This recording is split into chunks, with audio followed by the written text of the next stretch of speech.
آج تمہارے لیے سب پاکیزہ چیزیں حلال کر دی گئیں، اور اہل کتاب کا کھانا بھی تم کو حلال ہے اور تمہارا کھانا ان کو حلال ہے،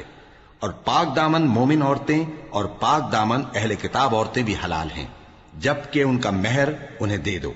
اور نکاح سے عفت قائم رکھنی مقصود ہو، نہ کہ کھلی بدکاری کرنی اور نہ چھپی دوستی کرنی۔ اور جو شخص ایمان کا منکر ہوا اس کے عمل ضائع ہو گئے اور وہ آخرت میں نقصان پانے والوں میں ہوگا۔ مومنو، جب تم نماز پڑھنے کا قصد کیا کرو تو اپنے منہ اور کوہنیوں تک ہاتھ دھو لیا کرو، اور سر کا مسح کر لیا کرو، اور ٹخنوں تک پاؤں دھو لیا کرو،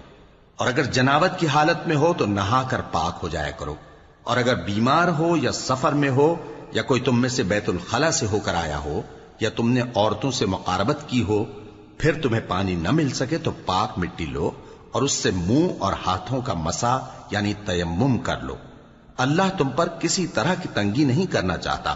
بلکہ یہ چاہتا ہے کہ تمہیں پاک کرے اور اپنی نعمتیں تم پر پوری کرے تاکہ تم شکر کرو۔ اور اللہ نے جو تم پر احسان کیے ہیں ان کو یاد رکھو، اور اس کے عہد کو بھی جس کا تم سے قول لیا تھا، یعنی جب تم نے کہا تھا کہ ہم نے اللہ کا حکم سن لیا اور قبول کیا۔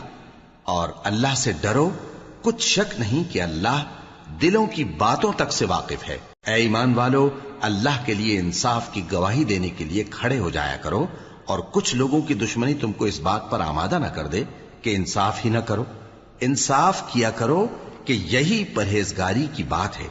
اور اللہ سے ڈرتے رہو، کچھ شک نہیں کہ اللہ تمہارے سب اعمال سے خبردار ہے۔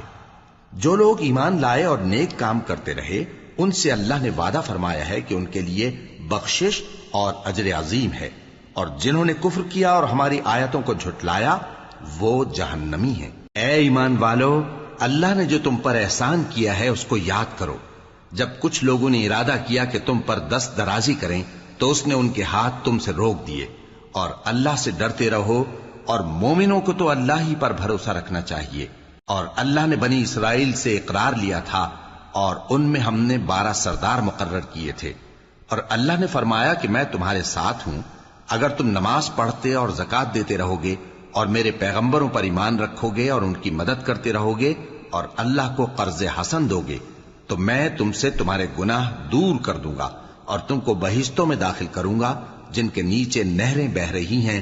پھر جس نے اس کے بعد تم میں سے کفر کیا تو وہ سیدھے رستے سے بھٹک گیا۔